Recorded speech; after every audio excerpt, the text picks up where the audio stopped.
నమస్కారం, శుభోదయం. ఈరోజు ఉదయం పేపర్లో ఒక వార్త చూసా, మా లోకల్ పేపర్లో.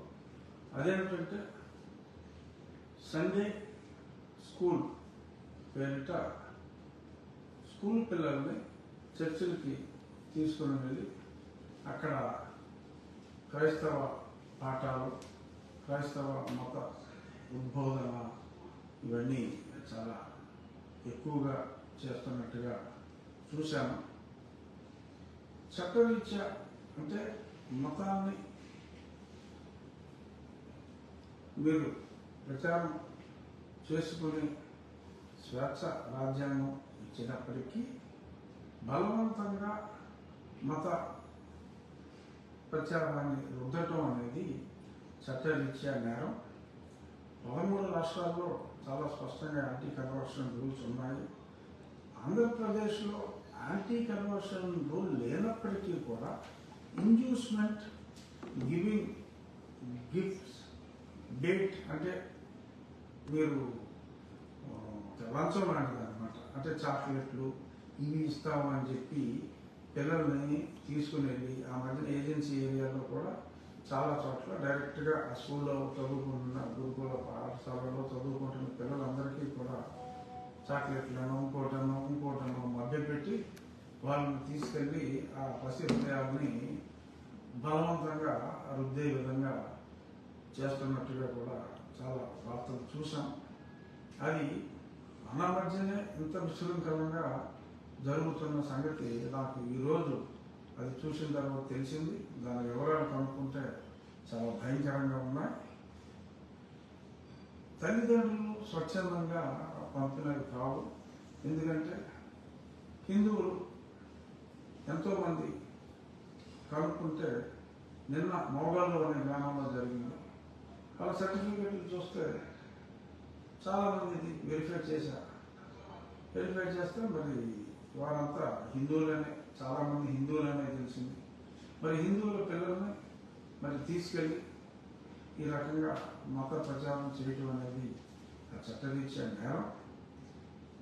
ఇక్కడి నుంచి వారి మీద నిన్న మోబాయిల్లో చేసిన వారి మీద చర్యలు తీసుకుంటాం. అలాగే మీ పిల్లల్ని మీకు తెలియకుండా జరిగిన ఇటువంటి క్లాసులు జరుగుతున్నప్పుడు ఖచ్చితంగా మేము కూడా ఇన్స్పెక్షన్ చేస్తాం. అక్కడ తల్లిదండ్రుల అనుమతి లేకుండా హిందువుల పిల్లలను వారిలాగా మత ప్రచారం చేస్తూ ఉంటే కనుక ఖచ్చితంగా చట్టపరంగా వారి మీద చర్యలు తీసుకోవడం జరుగుతుంది.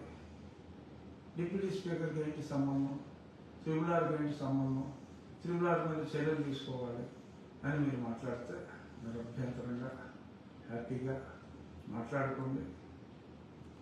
చట్టంలో ఉన్నదాన్ని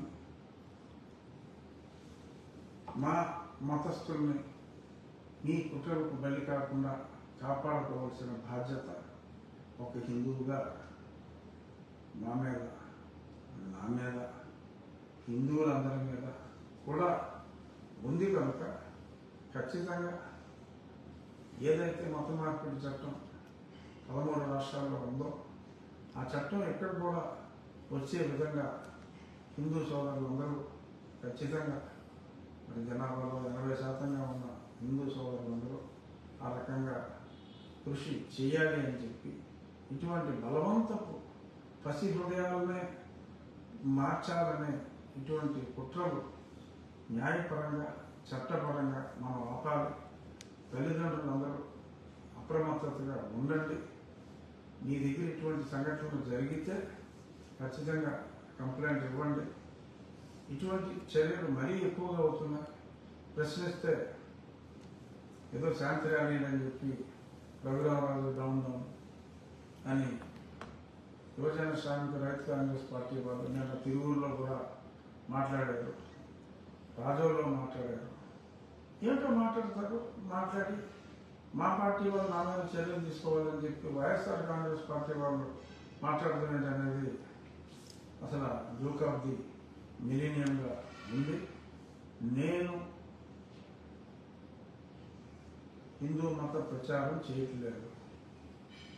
హిందూ మతాన్ని ఇతరుల బారి నుంచి కాపాడుకోవాల్సిన బాధ్యత ఉంది.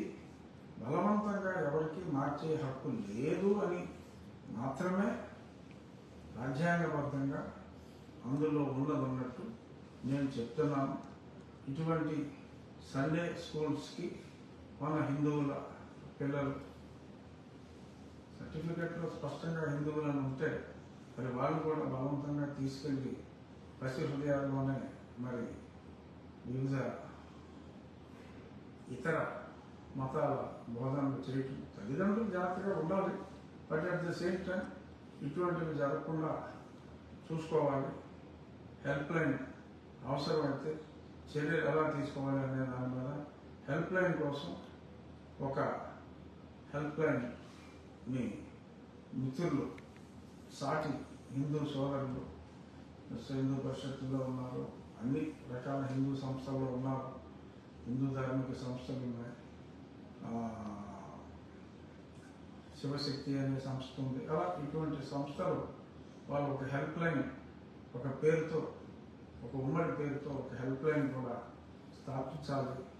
ఇటువంటి సమాజంలో జరుగుతున్న ఇటువంటి రుగ్మతలకు ఒక హెల్ప్ లైన్ ఉండాలి అనే ఆలోచన కూడా వాళ్ళు చేస్తున్నట్టుగా నాతోటి మాట్లాడారు. తప్పకుండా రాజ్యాంగానికి లోబడి నేను చేయగలిగిన సహాయం మీకు ఎల్లప్పుడూ కూడా సాటి హిందువుగా ఇతర